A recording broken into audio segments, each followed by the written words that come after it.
सुधांशु, इनके सिर्फ दो फैक्ट में उत्तर देता हूं। पहले तो कांग्रेस के प्रवक्ता कैसा झूठ बोलते हैं। अरे भाई, जिन मंदिरों को आपने सरकारी संपत्ति बना दिया उनको तो देना ही पड़ेगा ना। पर एक भी मस्जिद है जो सरकारी संपत्ति है? बगैर सरकारी संपत्ति हुए किसी को सरकार से तनख्वाह मिलती हो तो बताइए। वक्फ बोर्ड में आपने मौलवियों को वो पावर दे रखी है कि वो डीएम और एडीएम को सीधे आदेश कर सकते हैं। मैं चुनौती से पूछता हूं, आउट ऑफ गवर्नमेंट सिस्टम कोई ऐसा उदाहरण बताइए जिसमें डिस्ट्रिक्ट मजिस्ट्रेट को सीधा ऑर्डर दे सकता हो। यहां तक कि काजी को क्वासी जुडिशियल अधिकारी है। मैं चुनौती से पूछता हूं, किसी पुजारी को अधिकार है क्वासी जुडिशियल ऑर्डर पास करने का, यानी जिसको कहा जाए एक प्रकार से न्यायिक आदेश प्राप्त करने का? किसी को अधिकार है डीएम को देने का, और बगैर सरकार के द्वारा उसके संस्थान का अधिग्रहण किए हुए सरकारी खजाने से सैलरी प्राप्त करने का? फैक्ट ये है। इसलिए यही तो मैं कह रहा हूं, राहुल गांधी जी का जो स्वरूप है वही आप करने। और दूसरा, आपने एक चीज और बोल दी, मैं उस पर भी साफ कर देना चाहता हूं। ये नॉर्थ वेस्ट फ्रंटियर प्रोविंस में कब प्रस्ताव पारित हुआ पाकिस्तान का? 1946 की प्रोविंशियल असेंबली में नॉर्थ वेस्ट फ्रंटियर प्रोविंस में कांग्रेस को मेजॉरिटी मिली थी। खान अब्दुल गफ्फार खान कभी पाकिस्तान में नहीं मिलना चाहते थे। उनका ऐलानिया बयान है कि कांग्रेस ने हमें भेड़ियों के हाथों में छोड़ दिया। सबसे बड़े नेता फ्रंटियर गांधी खान अब्दुल गफ्फार खान थे। कहां की बात आप कर रहे हैं कि उस नॉर्थ वेस्ट फ्रंटियर प्रोविंस में प्रस्ताव पारित हो गया? देखिए, इसीलिए मैं कह रहा हूं, सच कितना भी हो, आप लोग कितना भी उसको बचाने का प्रयास करें, बचता नहीं है। पर अंजना जी, एक लाइन और कह दूं, इनको बड़ा पुजारी को लेके प्रॉब्लम है और हाफ पैंट को लेके संघ वालों के ऊपर बोल रहे हैं। देखिए, भारतीय राजनीति में कुछ प्रतीक हैं, जैसे हाफ पैंट बोला जाए वेशभूषा का तो सबको समझ में आ जाता किसके लिए बोला जाए। वैसे ही एक और प्रतीक था खद्दर। खद्दरधारी बोला जाए तो सबको समझ में आता था कांग्रेसी के लिए बोला जा रहा है। एक बहुत बड़े अच्छे शायर हुए हैं अयोध्या के, तो फैजाबाद नाम था, रफीक सदानी। उन्होंने एक बड़ी अच्छी लाइन बोली थी कि सारा सांप्रदायिक जो जमाव है वो क्या कांग्रेस के नेता करते थे। उन्होंने एक लाइन कही थी, न तो नमाजी न तो पुजारी, यानी आपका दोनों में से किसी लेना देना नहीं है। न तो नमाजी न तो पुजारी, तुम ही शिकारी तुम ही मदारी, जियो बहादुर खद्दरधारी।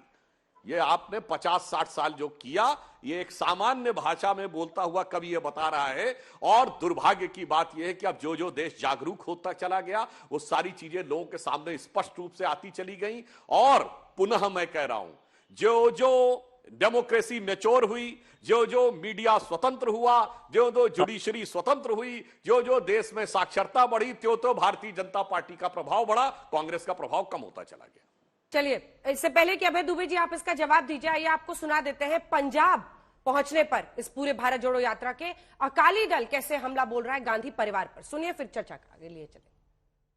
ਜਿਹੜੇ ਕਾਂਗਰਸੀ ਭੱਜ ਰਾਹੁਲ ਗਾਂਧੀ ਦਾ ਸਵਾਗਤ ਕਰ ਰਹੇ ਨੇ, ਮੈਂ ਤਾਂ ਉਹਨਾਂ ਨੂੰ ਕਹਿੰਦੇ ਕਿ ਪਹਿਲੇ ਆਪ ਦੀ ਜ਼ਮੀਰ ਤੋਂ ਤੁਸੀਂ ਸਵਾਲ ਕਰੋ ਕਿ ਜਿਸ ਗਾਂਧੀ ਖਾਨਦਾਨ ਨੇ ਪੰਜਾਬ ਦੇ ਟੋਟੇ ਕੀਤੇ, ਟੁਕੜੇ ਪੰਜਾਬ ਕਰਕੇ ਰਾਜਸਥਾਨ, ਹਰਿਆਣਾ, ਹਿਮਾਚਲ ਕੀ ਕੁਝ ਪੰਜਾਬ ਨੂੰ ਕਿੱਥੇ ਕਰਕੇ ਛੱਡਦਾ, ਇਹਦੀ ਜਵਾਹਰ ਲਾਲ ਨਹਿਰੂ ਇਹਦੇ ਪਰਦਾਦੇ ਦੀ ਦੇਣ ਸੀਗੀ। ਇੰਦਰਾ ਗਾਂਧੀ ਨੇ ਜੇ ਦੋ ਵੱਡੇ ਹਮਲੇ ਪੰਜਾਬ ਦੇ ਉੱਤੇ ਹੋਏ ਨੇ, ਸਾਡੇ ਧਾਰਮਿਕ ਸਥਾਨਾਂ ਦੇ ਉੱਤੇ ਹਮਲਾ ਇੰਦਰਾ ਗਾਂਧੀ ਟੈਂਕਾਂ ਤੋਪਾਂ ਦੇ ਨਾਲ ਦਰਬਾਰ ਸਾਹਿਬ, ਅਕਾਲ ਤਖਤ ਸਾਹਿਬ ਢੇਰੀ ਕਰਨ ਵਾਸਤੇ ਕੋਈ ਕਸਰ ਨਹੀਂ ਛੱਡੀ। ਪਿਓ ਇਹਦਾ ਜਿਹਨੇ ਕਤਲੇਆਮ ਕੀਤੇ, ਇਸ ਗਾਂਧੀ ਪਰਿਵਾਰ ਨੇ ਜਿੰਨੀ ਦਹਿਸ਼ਤ ਪੰਜਾਬ ਤੇ ਸਿੱਖਾਂ ਦੇ ਉੱਤੇ, ਇਹਨੂੰ ਅੱਜ ਤਾਈਂ ਇਸ ਪਰਿਵਾਰ ਨੇ ਮਾਫੀ नहीं ਮੰਗੀ। इसका अभय दुबे जी इसका भी जवाब दीजिए, क्योंकि वो सीधे सीधे गांधी परिवार को जिम्मेदार मान रही है। पंजाब के जो भी इतिहास है सब कुछ लेकर उन्होंने बहुत सारे प्रश्न खड़े किए हैं। अंजना जी, देखिए, दोनों बातों का, सुधांशु जी भी और उनका भी इतिहास साक्षी है। कांग्रेस पार्टी के नेताओं ने सत्ता की अपेक्षा देश आगे रखा है। सबसे पहली शहादत महात्मा गांधी की हुई। वो भारत के विभिन्न भाषा, भूषा, भेषज, धर्म, संस्कृति, संस्कार को एक रखना चाहते थे, इसलिए उन्होंने अपनी शहादत दी। उसके बाद इंदिरा गांधी जी ने दी।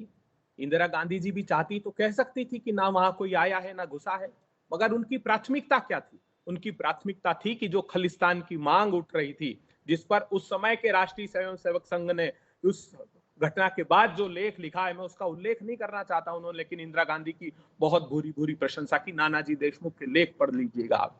तो ये इंदिरा गांधी जी के पास अवसर था, जैसे आज भारतीय जनता पार्टी का नेतृत्व चीन के लिए कहता है ना वह कोई आया है ना घुसा है। हम चाहते थे देश की एकता और अखंडता को बरकरार रखना, और जो बाद में हिंसा हुई उसके लिए समूची कांग्रेस पार्टी ने क्षमा मांगी, शहीद सोनिया गांधी जी और प्रधानमंत्री, हमारे तत्कालीन प्रधानमंत्री मनमोहन सिंह जी ने। कांग्रेस पार्टी ने देश की एकता और अखंडता के लिए अपने प्राणों को बलिदान दिया। इसलिए राजनीतिक उद्देश्यों की प्रतिपूर्ति के लिए कोई भी आरोप लगाए। सुधांशु त्रिवेदी जी, क्या गलत कहा मैंने, बताइए आप। 1943 का वो इतिहास उठाकर देख लीजिए। वीर सावरकर जी ने मुस्लिम लीग के साथ सरकार नहीं बनाई, और क्या था, हमारी सरकारें बनी थी 39 के समय में, सारे दौर में, लेकिन हमने बरतानिया हुकूमत के खिलाफ शंखनाद किया और सारी सत्ताओं को त्याग दिया। उसके बाद आप लोगों ने फजलुल हक के साथ सरकार बनाई, जो पहले मुस्लिम लीग के साथ थे। उसके बाद उन्होंने अपनी प्रजा पार्टी बना ली थी, और सावरकर जी ने मुस्लिम लीग के साथ दोनों प्रांतों में सरकार बनाई। उतना तो ठीक है साहब, 2012 में भी आपने सरकार यहाँ स्थानीय निकाय की नागपुर में मुस्लिम लीग के साथ बनाई, और यहाँ उदाहरण देते हमको पाठ पढ़ाते हिंदू धर्म का। क्या ये सही नहीं है कि सैफुल्लाह फारूक दुर्दांत आतंकवादी कश्मीर का, कश्मीरी पंडितों का हत्यारा, जिसको सजा हुई 10 साल की, उसको आपने कश्मीर में वार्ड नंबर 33 से टिकट दिया।